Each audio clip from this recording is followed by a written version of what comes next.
It's decided, my dad announced, like a judge handing down a sentence. Your sister gets your luxury SUV, she has kids. The dining room went still, except for the sound of forks and forced laughter. Mom nodded. Emily smiled. Even Aunt Linda murmured, "That's fair." I sat there, stunned, my heart beat louder than the clinking dishes. That SUV wasn't a toy, it was my company's vehicle, my livelihood. I'd just finished paying it off. Dad didn't even look at me when he said it, because in this family, decisions weren't discussions. They were verdicts. I reached into my bag and felt the edge of the gray folder I'd promised myself I wouldn't use. But when everyone nodded like my life was negotiable, I pulled it out. "Funny you should mention kids," I said softly. "Here's what Emily did with her last car," and Aunt Linda gasped. Sunday lunches at my parents' house always looked perfect from the outside: golden chicken, matching plates, laughter that sounded almost real. But I knew the truth. Every meal came with a price. Dad sat at the head of the table, like always, carving meat as if slicing through anyone's opinion. Mom passed around the gravy boat, smiling that tense, diplomatic smile she used whenever things got uncomfortable. Emily sat across from me, scrolling her phone between bites, pretending not to notice I was barely touching my food. "So," Dad said, clearing his throat. "About the car." I froze. Emily's eyes flicked up, expectant. "It's decided," he repeated. "Your sister gets your SUV. She's got 2 kids to haul around. It makes sense." I set my fork down. "The one registered to my company?" Dad waved a dismissive hand. "Oh, come on. It just sits in your driveway half the week." "It doesn't sit, Dad. It works. I drive clients in it." "Then drive them in your sedan," Mom interrupted gently. "You're single. You don't need something that big." Emily smirked. "Seriously, Abby, you can afford another one." That sentence hit harder than I expected. Because it wasn't just about the car, it was about every favor that was never a favor. Every small thing that turned into a financial sinkhole I was too polite to call theft. "I can afford it," I said slowly. "But that doesn't mean you get to decide what I do with it."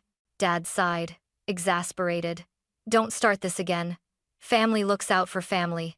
I stared at him. "And who looks out for me?" The air shifted. Mom's smile faltered. Aunt Linda coughed softly, trying to break the silence. Emily muttered something under her breath that sounded like, "Drama queen." I felt the folder inside my bag pressing against my side, like a reminder. I'd brought it in case I needed proof. Proof of what my family liked to forget when they rewrote history around the dinner table. "Can we just eat?" Mom whispered. "Let's not ruin another Sunday." Too late, I thought. It was already ruined the moment they decided for me.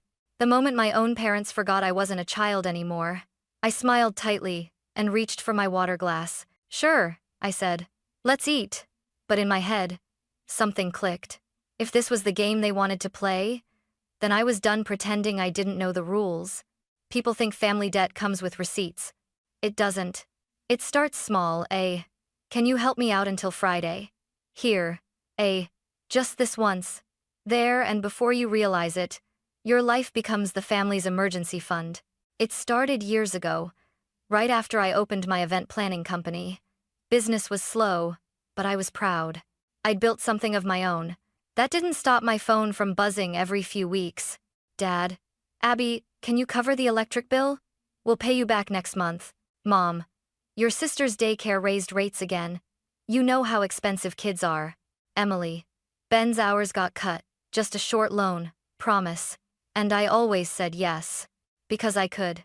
Because I remembered when I couldn't. At first, it felt good, like I was finally useful, reliable, the adult in the family. But generosity became expectation, and expectation turned into entitlement. The first favor was $50, then $300. Then my signature on Emily's car lease because, in Dad's words, "You have better credit." I told myself it was temporary. I told myself this was what family does. But every thank you came with another request.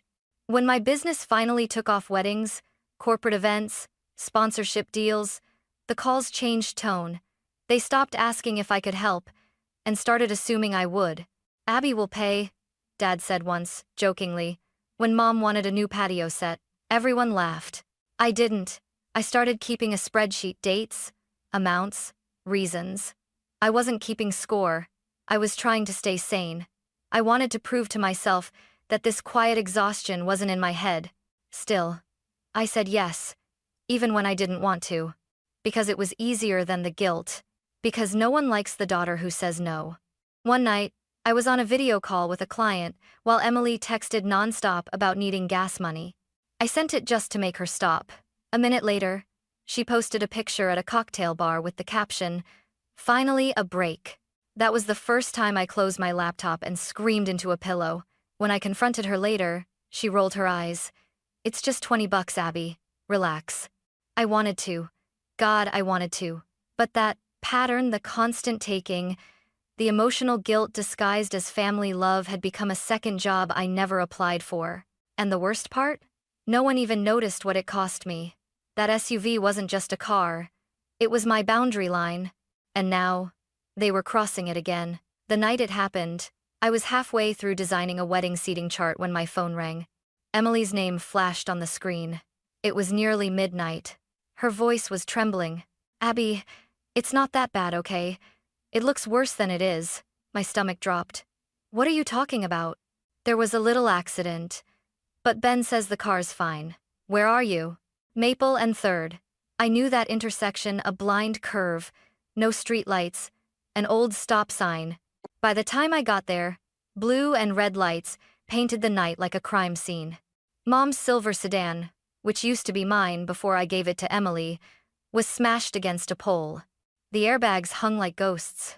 Ben stood off to the side, face flushed, waving his arms at an officer. "She overcorrected," he insisted. "The alignment's trash on this thing." "Oh, Des." Emily sat on the curb, mascara streaking down her cheeks, a cut on her wrist. "Are you okay?" I knelt beside her. She nodded quickly. "I wasn't drunk. I swear. I only had half a glass." Half a glass. The cop nearby didn't look convinced. They let her go after a breath test barely under the limit. But the report said it plain. Driver admitted alcohol consumption, loss of control, minor property damage. A week later, I got the call from the insurance company. The car was still under my name. I was the emergency contact. "Miss Carter, we just need your signature to finalize the claim." I didn't even argue. I signed. Because that's what I did. Cleaned up, paid up, shut up. Emily promised to cover the deductible. She never did. 2 months later, when I gently reminded her, she snapped. "God, Abby, it's just money. You act like I totaled your soul or something." That line stuck to my ribs. Because maybe she had. After that, I started printing everything. Emails, receipts, police reports. Not to weaponize them to remember. Because my family had a habit of forgetting their own mistakes and rewriting them as misunderstandings. So when Dad said, "Your sister gets your SUV," my first instinct wasn't anger. It was déjà vu. History repeating itself. Except this time, I wasn't the quiet cleanup crew. That gray folder on the passenger seat of my car, the one I brought to Sunday lunch, wasn't a threat. It was a timeline. A record of how many times I'd been made to feel like generosity was my only value. I told myself I wouldn't open it. I told myself I'd stay calm. But somewhere between "she has kids" and "be reasonable," something inside me snapped. And when I reached for that folder, I knew this time. I wasn't just bringing evidence. I was bringing the truth. It was a Saturday morning when I found out I'd been erased. I wasn't snooping, just scrolling through Instagram when my cousin Haley's story popped up. A cheerful screenshot of a family video call. 8 smiling squares. Dad, Mom, Emily and her husband, Ben, even Aunt Linda. Caption: "Family planning meeting, teamwork makes the dream work." I stared at it, cold spreading in my chest like spilled coffee. My face wasn't one of the squares. They'd held a family meeting without me. I took a screenshot before I could stop myself. Then my phone rang. "Mom." "Hi, honey. Just checking in. Are you coming for Sunday lunch tomorrow?" I swallowed. "Sure. Anything I should bring?" "Oh, dessert would be lovely. And your father wants to discuss something about the car." My throat tightened. "The SUV?" She laughed lightly. "Yes, dear. Don't be dramatic. We'll talk tomorrow." Click. Call over. Not even a pause long enough for me to ask why I hadn't been invited to the meeting. I sat there for a long time, staring at that screenshot. There it was, the whole family, grinning, plotting, deciding. That's when I pulled out the gray folder again. It was sitting in my desk drawer, buried under old contracts and invoices. I wiped off the thin layer of dust. Inside were copies of the police report from Emily's crash, receipts of payments I'd covered, and a spreadsheet I hadn't opened in months. Column after column of numbers, neatly labeled gas money, car repairs, daycare fees, credit card holds. It looked sterile, but every line was a bruise. For a moment, I almost deleted it all. Maybe I was overreacting. Maybe I was the problem, the one who couldn't just let things go. Then a message pinged on my phone, a group text from Family Chat. I still hadn't left it. Dad, big talk tomorrow. Everyone, be on time. Don't start without dessert, Abby. Mom, make sure you print that recipe I love. Emily sent a laughing emoji. That was it.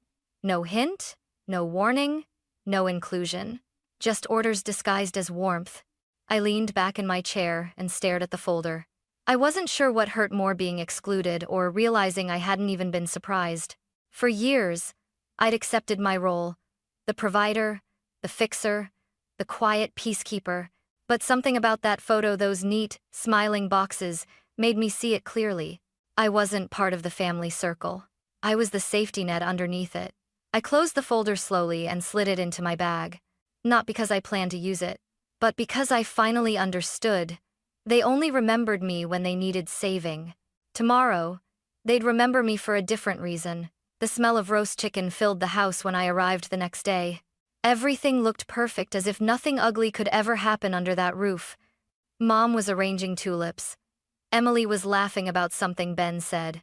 For a second, I almost convinced myself I could pretend again. Then Dad cleared his throat. Everyone here? Good. He tapped his fork against his glass like he was hosting a board meeting. Let's make this quick. It's decided your sister gets your SUV. She has kids. She needs the space. The room didn't go silent. It buzzed little approving hums, nods, the clink of glasses. Emily smiled at me over her wine glass, like she was doing me a favor by taking it. Wait, I said. You've decided that without me? Dad didn't even blink. You've always been practical, Abby. You'll understand. Understand? My voice came out sharper than I meant. That my work car, the one registered to my company, just got reassigned like it's a hand-me-down stroller? Don't exaggerate, Mom said softly, refilling her own glass. You can afford another one. You're single, no kids. Emily's situation is different. Different how? I asked. Because she makes bad choices and I clean them up? Abby, Mom warned, her tone slicing through the air. Not at the table. That's the only place you people ever talk to me. Emily rolled her eyes. God, you're so dramatic. It's just a car. I felt heat crawl up my neck. You said the same thing about Mom's sedan last year. Remember how that ended? Emily's smile faltered. That wasn't my fault. The alignment was perfect until you drank half a bottle of Merlot and crashed it into a stop sign. Aunt Linda's fork froze midair. Oh my, she whispered. Dad's chair scraped loudly against the floor. That's enough, Abigail. Is it? I said, reaching into my bag. My fingers found the gray folder. Cold, heavy, unforgiving. I set it on the table. The sound of it landing was louder than any shout. Funny you should mention kids, I said, sliding it toward the center. Here's what your precious mother of two did with her last car. Mom blinked. What's that supposed to? I flipped the folder open. Photographs, crumpled hood, bent stop sign, police report, breathalyzer results, insurance forms with my name. Aunt Linda gasped out loud. Good heavens. Emily's face drained of color. Ben muttered. That's not fair. It's not fair? I snapped. You totaled a car under my name. I paid the deductible, the fine, and the towing. You never paid me back. Dad leaned forward, veins in his neck visible. Are you trying to humiliate your sister in front of family? No, I said calmly. I'm trying to stop you from stealing from me again. You watch your tone, young lady. No, you watch yours, Dad. Because every time you say, family looks out for family, what you really mean is Abby pays for everyone else's mistakes. Silence. Thick and sudden. Even the kids upstairs stopped running. Emily's lip trembled. You've changed. Good, I said. Because the old me would have said nothing. Mom reached for my hand, her voice syrupy sweet. Sweetheart, we're just being practical. I pulled away.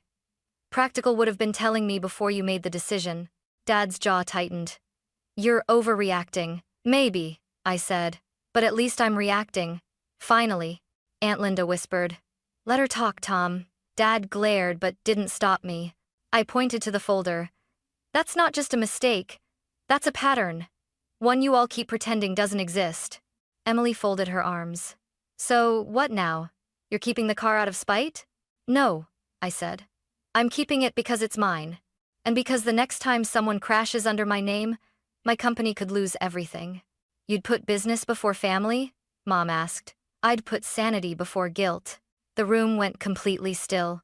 For the first time, no one had a comeback, not even Dad.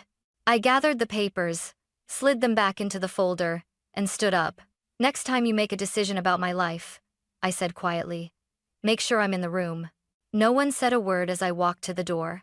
Behind me, the silence broke not with shouting, but with the sound of forks clinking against plates again, as if nothing had happened. But something had. For the first time in my life, I hadn't apologized. And that, more than any car, was the thing I planned to keep. Sit down, Abigail, Dad ordered. His voice carried that same authority that used to make me freeze as a kid. But not today. No, I said, my voice steady. I'm done sitting quietly while you all decide what's fair for me. He stood up, towering over the table. You're making a fool of yourself. Am I? I met his eyes. Or am I just not playing the fool anymore? Mom's voice trembled. Abby, please, this isn't how family talks. That's funny, I said, laughing bitterly. Because this is exactly how family talks, at least our family. You talk, I listen, you take, I pay. Emily slammed her palm on the table. You don't understand what it's like raising kids. Oh, I understand perfectly. I shot back. You make bad choices, and everyone else pays for them. Then you call it sacrifice. Her husband Ben muttered. That's low. Low? I snapped. What's low is letting me co-sign a car for you, crashing it, and then pretending it never happened. And Dad's face turned red. Enough. You think you're better than us because you make a few dollars more? This isn't about money, I said sharply. It's about respect, about boundaries. Boundaries? He spat the word like poison. Family doesn't need boundaries. We're supposed to share. Funny, I said, because sharing seems to go one way in this family. Aunt Linda's fork clattered onto her plate. Tom, she murmured softly, maybe listen. He cut her off. Stay out of this, Linda. Mom reached for my arm. Honey, we only want what's best for you. I pulled away. No, Mom. You want what's easiest for you. Emily's eyes glistened. You're punishing me for one mistake. One? I barked out a laugh. Emily, it's never just one. It's every late bill, every overdraft, every short loan, every time you show up crying and leave smiling while I fix your mess. Ben's phone buzzed on the table. He ignored it. The silence that followed was suffocating. Dad leaned forward, lowering his voice. You'd really do this to your own sister? I stared right at him. I'm not doing anything to her. I'm finally doing something for me. He jabbed a finger at the folder. That thing, those papers, what's your point? To embarrass us? To humiliate your family? My point, I said quietly, is that this, I gestured around the table, isn't family. This is manipulation dressed as love. Mom gasped like I'd cursed in church. Abigail! Dad's hand slammed the table so hard the plates rattled. If you walk out with that attitude, don't come crawling back when you need us. I rose to my feet. I haven't needed you in a long time. You just never noticed. Emily's voice cracked. You're choosing a car over us. I looked at her, really looked at the entitlement behind the tears. No, Emily, I'm choosing peace over chaos. You think saying no makes you strong? She sneered. I smiled sadly. No, it makes me free. Dad's mouth opened to fire back, but Mom grabbed his arm. Her voice was shaking. Tom, stop, please. For a heartbeat, no one moved. The only sound was the faint ticking of the kitchen clock, steady, merciless. I gathered my folder, slid it under my arm, and turned toward the door. Behind me, Dad's voice came again, sharp and final. "You walk out that door, Abby. You're on your own." I turned, meeting his glare. "Then I guess it's about time." I stepped outside. The sunlight hit my face like a slap and a blessing all at once. My hands were trembling, not from fear, but from release. For the first time in years, I wasn't swallowing my words. I was tasting them, and they were bitter, powerful, real. My phone buzzed in my pocket, messages already pouring in. "Mom, you embarrassed us." "Dad, you've changed." "Emily, you'll regret this." I didn't respond. I slid into my SUV, the leather seats still warm from the Sunday. For a second, I just sat there, breathing. The same car they'd tried to take from me was now my witness, my shield, my freedom. As I turned the key, I looked at my reflection in the rearview mirror, eyes red, face pale, but steady. "Not anymore," I whispered, and drove away. By the time I reached home, my phone was buzzing nonstop. It was like every family member had suddenly remembered how to use group chat just to attack me. "Dad, you embarrassed your sister." "Mom, you made a scene, Abigail.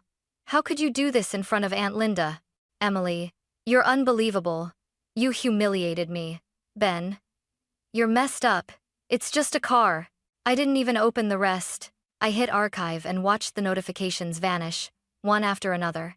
Silence. It felt like air after drowning. For the first time in years, my apartment didn't feel small. It felt mine. I poured a glass of wine and sat on the couch, letting the quiet settle. No guilt, no performance, no reasonable daughter mask. Just me, the version they never wanted to meet. Then my phone buzzed again. A single text from Aunt Linda. "Good for you, honey." Someone had to say it. I smiled. It wasn't much, but it was enough. The next morning, I opened my laptop and started untangling my life, one quiet act at a time. Step 1. Insurance. I called the company and removed every unauthorized name from my policy. When the representative asked, "Permitted drivers?" I said, "Just one, me." Step 2. Roadside assistance. I deleted Dad, Mom, Emily, and Ben from the trusted contact list. If their car broke down, they could call their own insurance this time. Step 3. Reclaim the SUV. I drove it to the detailing shop. Had the seats deep cleaned, the exterior polished, until it gleamed like new. When I picked it up, I asked the mechanic to apply fresh decals with my company's logo. "Make it obvious," I said. "This isn't a family car anymore." When I saw the finished result, the clean silver paint, the logo shining under sunlight, I almost cried. It wasn't just a vehicle now. It was proof I could draw a line and mean it.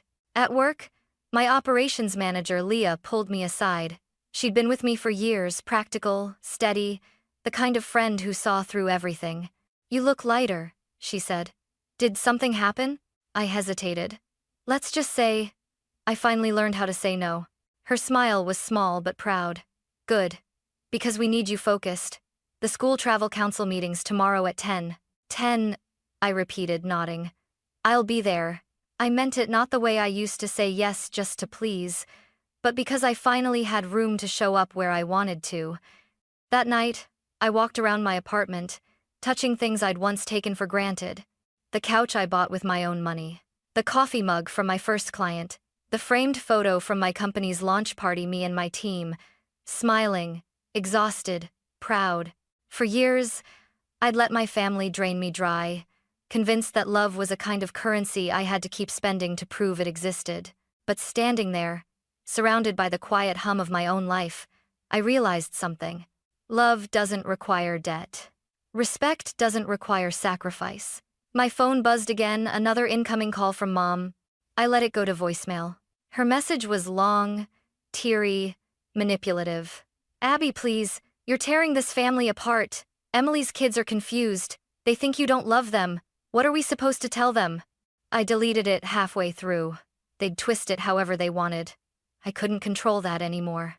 But I could control me. I sat by the window, watching the streetlights flicker, and whispered to myself, peace isn't selfish. It's maintenance. For the first time, I slept through the night. 2 weeks passed before I heard from Emily again. This time her tone was different. Abby, she said over the phone, her voice small. Our stroller doesn't fit in our car. I'm not asking for your SUV, I swear. Do you know anyone selling a used minivan? Maybe one of your clients?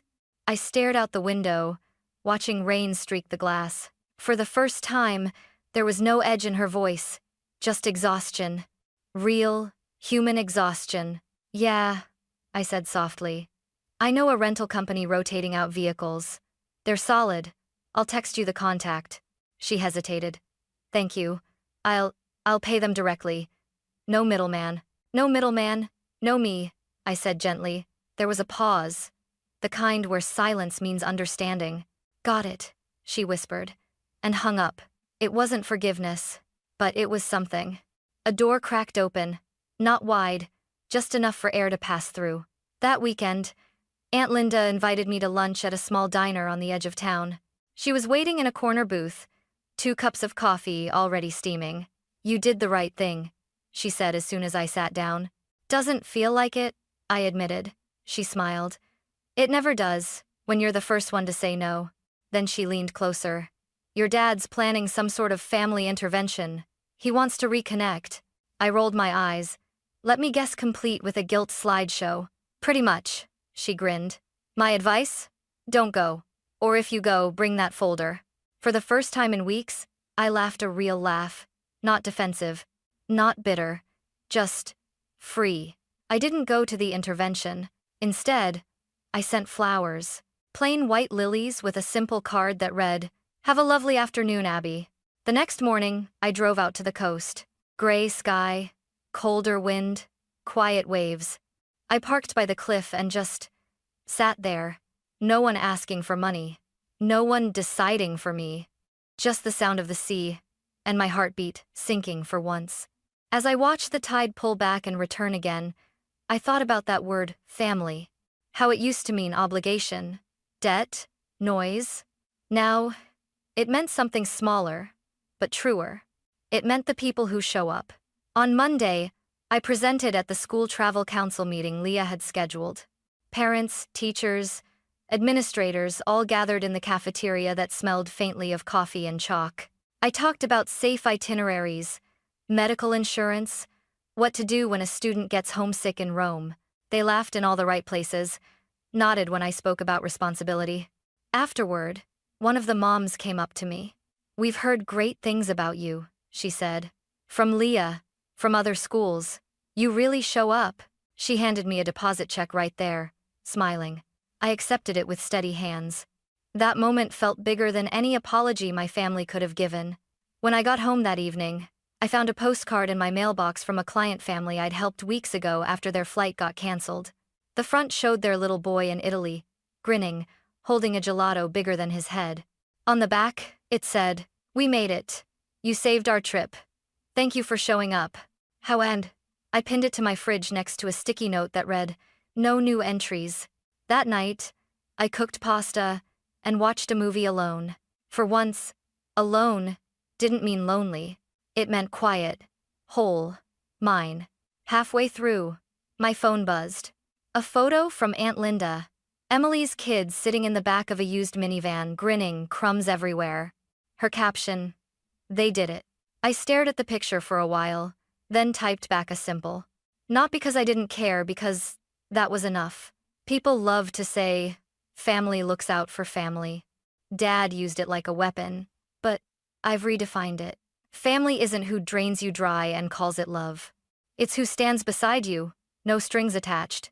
My team, my friends, the clients who trust me, the people who show up, and maybe, someday, even Emily, if she learns to stand on her own too. As for me, I'm done being the quiet wallet. I'm the woman behind the wheel of her own life again. And this time, it's decided by me.